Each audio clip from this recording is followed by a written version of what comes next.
சிறியவர்கள் முதல் பெரியவர்கள் வரை அனைவரும் விரும்பி சாப்பிட்ட இனிப்பு வகைகளில் ஒன்று பஞ்சு மிட்டாய். அந்த பஞ்சு மிட்டாயில் கலருக்காக வேதிப்பொருட்கள் கலக்கப்படுவதாக புகார்கள் சென்றன. புகாரின் அடிப்படையில் பஞ்சு மிட்டாயை அரசு உணவு பகுப்பாய்வு கூடத்தில் ஆய்வு செய்ததில் ரொடமைன் பி எனப்படும் செயற்கை நிறமூட்டி வேதிப்பொருள் கலந்திருந்தது கண்டுபிடிக்கப்பட்டது. மேலும் அது தரம் குறைவான மற்றும் பாதுகாப்பற்ற உணவு என உறுதி செய்யப்பட்டது. எனவே பஞ்சு மிட்டாய்க்கு தமிழக அரசு தடை விதித்துள்ளது. தடை உத்தரவை மீறி பஞ்சு மிட்டாய் விற்பவர்கள் மீது நடவடிக்கை எடுக்கவும் உணவு பாதுகாப்புத்துறைக்கு உத்தரவிடப்பட்டுள்ளது.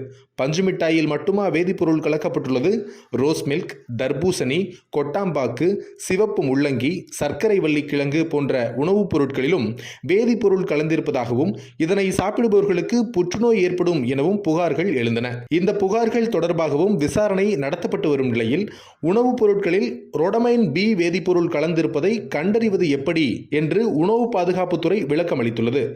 பல நிறங்களில் விற்பனை செய்யப்பட்ட பஞ்சு மிட்டாய்களை பரிசோதனை செய்ததில் புற்றுநோயை ஏற்படுத்தும் ரொடமைன் பி வேதிப்பொருள் கலந்திருப்பது கண்டறியப்பட்டுள்ளது. உணவு தர சான்றிதழ் பெற்ற கடைகளில் பெரும்பாலும் ரொடமைன் பி வேதிப்பொருட்கள் கலப்பதில்லை. ஆனால் சாலையோர கடைகளில் விற்பனை செய்யப்படும் உணவுப் பொருட்களில் கலக்கப்படுவதாக குற்றச்சாட்டு உள்ளது. குறிப்பாக ரொடமைன் பி வேதிப்பொருள் கலந்திருக்கிறதா என்பதை பஞ்சை எடுத்து தண்ணீர் அல்லது எண்ணெயில் நனைத்து பின் சந்தேகமான உணவுப் பொருளின் மீது தேய்க்கும் போது அது வெள்ளை நிறத்தில் இருந்தால் வேதிப்பொருள் கலக்கவில்லை என்பது அர்த்தம்.